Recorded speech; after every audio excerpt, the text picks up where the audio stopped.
জাতীয় স্মৃতিসৌধে শ্রদ্ধার মিছিলে আজ মিলিত হলো সব রাজনৈতিক দল। নেতারা বলেন, আগামী নির্বাচনের মাধ্যমে গণতন্ত্র পুনঃপ্রতিষ্ঠা হবে। জামাত ৭১-এ স্বাধীনতা বিরোধী ছিল, এখনো তারা সেই অপচেষ্টা চালিয়ে যাচ্ছে বলেও অভিযোগ করেন তারা। পতিত শক্তি আওয়ামী লীগ এখনো দেশকে অস্থিতিশীল করার অপচেষ্টা চালিয়ে যাচ্ছে, নেমেছে টার্গেট কিলিং এর মিশনে। পূবের আকাশের এই লাল সূর্য জানান দিচ্ছে আজ মহান বিজয় দিবস। ১৯৭১ সালের এই দিনে রক্তক্ষয়ী মুক্তিযুদ্ধের মধ্য দিয়ে স্বাধীনতার চূড়ান্ত বিজয় অর্জন করে বাংলাদেশ। জাতির এই গৌরবোজ্জ্বল দিনে শহীদদের প্রতি শ্রদ্ধা জানাতে সাভারের জাতীয় স্মৃতিসৌধে পুষ্পার্ঘ্য অর্পণ করেছে বিএনপি, জেএসডি, গণ অধিকার পরিষদ, এনসিপি, এবি পার্টি সহ বিভিন্ন রাজনৈতিক দল। শ্রদ্ধা নিবেদন শেষে রাজনৈতিক দলের নেতারা বলেন, দেশ যখন একটি সুষ্ঠু নির্বাচনের দিকে হাঁটছে, ঠিক তখনই জুলাইয়ের গণ অভ্যুত্থানে অংশ নেওয়া সৈনিকদের টার্গেট করে হত্যা চেষ্টা সহ নানামুখী সহিংসতা চালানো হচ্ছে।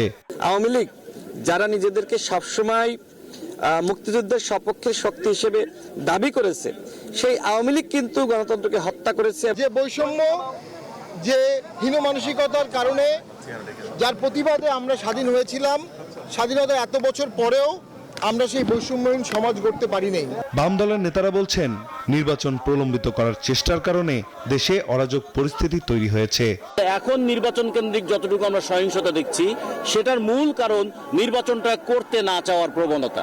২৪-এর গণ অভ্যুত্থান উত্তর বাংলাদেশে আমাদের একটা অবাধ, সুষ্ঠু, গ্রহণযোগ্য নির্বাচনের পথে হাঁটা। যারা ২৪-কে ৭১-এর বিরুদ্ধে, ৭১-কে ২৪-এর বিরুদ্ধে, এই জায়গা একমাত্র স্মার্ট সিটি বসুন্ধরা, আধুনিকতায় এক ধাপ এগিয়ে। একটা বিপরীত জায়গায় দাঁড় করাতে চাচ্ছে। তারা বাংলাদেশের জনগণের সংগ্রামকে ধামাচাপা দিয়ে নিজেদের রাজনৈতিক স্বার্থ, দলীয় স্বার্থ চাপিয়ে দিতে চাইছে। সংস্কারের জায়গাগুলো যদি কার্যকর করা না যায়, তাহলে শুধুমাত্র একটি নেহায়েত নির্বাচনই হবে, কিন্তু আমি মনে করি না জন আকাঙ্ক্ষা তার মধ্য দিয়ে পূরণ হবে। আগামী ফেব্রুয়ারি নির্বাচন গণভোটকে কোনোভাবেই ঝুঁকির মধ্যে নিয়ে যাওয়া যাবে না। ফেব্রুয়ারি নির্বাচন এবং গণভোট আমাদের ইতিহাসের গুরুত্বপূর্ণ মাইল ফলক হিসেবে এটা চিহ্নিত হবে। এদিকে বিএনপি নেতারা বলেন, দেশের চলমান সংকটের একমাত্র সমাধান একটি গ্রহণযোগ্য জাতীয় নির্বাচন।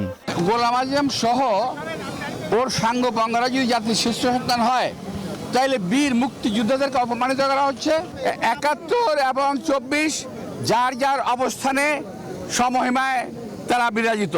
গণতন্ত্র আগামী একটি সুষ্ঠু নিরপেক্ষ নির্বাচনের মাধ্যমে পুনঃপ্রতিষ্ঠিত করব।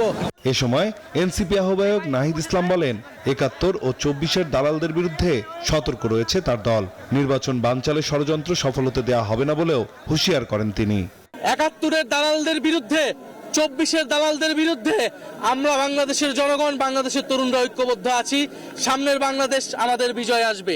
মহান বিজয় দিবসে শহীদদের প্রতি শ্রদ্ধা জানিয়ে জুলাই ও মুক্তিযুদ্ধের চেতনায় দেশ গড়ার প্রত্যয় পুনর্ব্যক্ত করেছে রাজনৈতিক দলগুলো। বিজয়ের ৫৫ বছরে এসে এখন রাজনৈতিক প্রত্যেকটি দলের কণ্ঠে একই সুর। দেশ যখন নির্বাচনের পথে, তখন দলমত নির্বিশেষে সকলকে একত্রিত হয়ে গণতন্ত্র বিরোধী অপশক্তির বিরুদ্ধে রুখে দাঁড়াতে হবে। জাতীয় স্মৃতিসৌধ থেকে নাইম আল চিকো, নিউজ 24, সাভার, ঢাকা।